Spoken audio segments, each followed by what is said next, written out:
I've seen a lot of questions on Quora and gotten various emails asking how you can see all the comments you've ever made on YouTube. Here's how you do that. Go to your YouTube channel, make sure you are logged in and choose Creator Studio. Once you're there, scroll down to the bottom of the page and you'll see this little history button. Click on that and you'll end up at this page, the YouTube history page.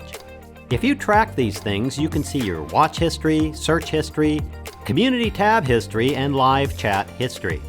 We're interested in comments, so click comments, and YouTube will load up all the comments you've made publicly on your own or any other video across YouTube. As you scroll down, YouTube will continue to load these comments. It can be a little slow as it is dynamically loading these. I stopped scrolling after about a year of comments. That's it for now. Hopefully that wasn't too short. And for those that wondered about this, there you go. Please hit the subscribe button and look for another video in about 48 hours.